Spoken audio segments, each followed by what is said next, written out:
Today, we take a virtual trip to Canton, Pennsylvania to tell a sad tale involving dementia and lack of care options that almost led to a tragedy. Hello, folks. I'm Steve Gilley, along with Rod Mullins, and this is Stories, a History of Appalachia. Be sure to click that subscribe button down below, and if you don't care, give us a like as well. And we would certainly appreciate it if you'd share us with your friends on Facebook, Twitter, TikTok, Instagram, or wherever you hang out online. Steve, this is an amazing story. And, one, if they were listening to it and didn't catch the date, they would think this is something that happened in today's world. But in reality, this happened over 100 years ago. Oh, yeah. This is a sad, and very tragic story. But let's just get into it and tell folks what happened. Yeah, let's do that. Late in the afternoon of October 23rd, 1896, a fire destroyed the farmhouse of Martin Morse in Canton, Pennsylvania. Neighbors hurried to the house to help as best they could, but what they found horrified them. All the doors and windows of the house were securely locked, with no easy way for anyone to get in. Now, this caused great alarm because those neighbors knew that there was an elderly woman living with the Morses, a relative of Mrs. Morse. Well, it sounds tragic enough. What sets this fire apart from all the others that happened across the Appalachians that day was what the firefighters found when they finally arrived at the Morse home after being summoned by the people in the neighborhood. Well, as the neighbors reported, the house was deserted with the doors and windows locked tight. Above the sound of the flames, which was licking at the structure on the inside, the firefighters heard the faint cries of someone in distress inside the house. When the men broke down the locked doors to enter the burning house, they found a 90-year-old woman, Mrs. Jane Leroy, Martin's mother-in-law, alone and, get this, chained to the wall upstairs in the garret in a total panic, and understandably. The room was full of smoke and flames and had already burned through the ceiling above. The firemen broke the chains, carried her outside just as the roof caved in behind them. The building then collapsed just as Mrs. Leroy was carried outside to safety. Mrs. Leroy lived there in Canton with Martin Morse and her daughter. Both Mr. and Ms. Morse were away from the house when the fire broke out, having left Mom chained up. It turns out that Mr. Morse was working in his fields while Mrs. Morse was visiting neighbors. Now, once this was found out by the crowd that had gathered at the fire scene that day, Rod, there was agitation among them to conduct a lynching of Mr. Morse, since it appeared to them that the entire series of events smelled like an attempt by Martin Morse to rid himself of his troublesome mother-in-law permanently.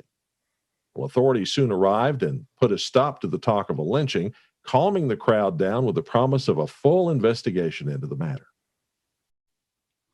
Well, after a search of the farm, Steve, Martin Morse was found out working in a field over a mile from the house and apparently unaware of what had happened back at the house. Mrs. Morse wasn't located until late that evening, having, been visiting friends.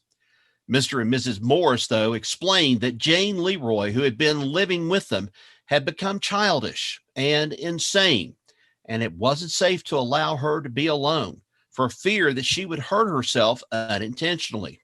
Sounds something very familiar, Steve, but we'll get into that a little bit more.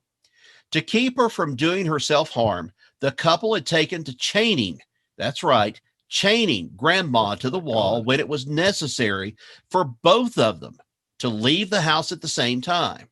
When the Morses found out how close Mrs. Leroy had come to a horrible death, they both became distraught over the affair. Well, who wouldn't in this case, and acknowledged how foolish and dangerous it had been to chain the old lady to the wall in the first place. Why wasn't it dangerous and foolish to begin with?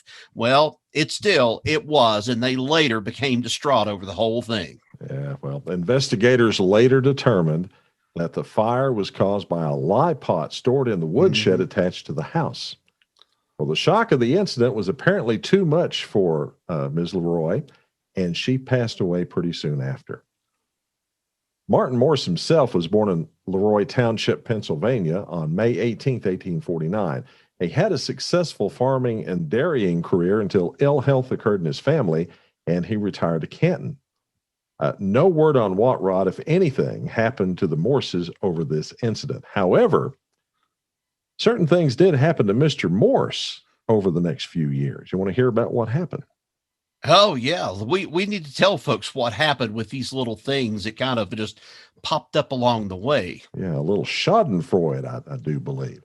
On Uh-huh. November 4th, 1908, Martin Morse lost his finger in a saw accident. 2 years later, in 1910, Mr. and Ms. Morse were in a funeral procession for a Mrs. Palmer when a horse driven by Mrs. Arthur Whipple in a buggy carrying her, her baby, and Mrs. Charles Holcomb suddenly became frightened and bolted, colliding with the wagon occupied by the Morses. All five were thrown to the ground and bruised badly and shaken up. Mr. Morse died on November 18th, 1921 in Canton, Pennsylvania. Don't think those accidents led to anything leading up to this, but I mean, gosh, Steve. But let's go back on something here right quick. We mentioned a little bit about what was it? The Morses had talked a little bit about the fact that she had become childish and insane. I guess it's safe to assume probably that this was at least early form of what we know of today as dementia, or at least Alzheimer's in that kind of aspect. I'm assuming that's what they meant when they said childish. Dementia, I guess it takes away a lot of stuff and does make you almost childlike in certain ways. But now, I don't know if that you apparently remember. is what that was. Yeah. Okay. Well, I don't know if you remember this or not, but there used to be a saying. My dad has reminded me of this several times as I've been growing up, and also here in the last few years. Once an adult, twice a child. I don't know if you've ever heard that phrase before. I've heard that. So that kind of jumps out at me, especially with this story, once an adult, twice a child. And so if she was insane, acting childish, so to speak, I guess that was toward the latter part of her life. And that's what ended up happening. Well, one thing about this case that I think I've kind of got a feel for, it's apparent that the Morses were pretty prominent in their community. Right.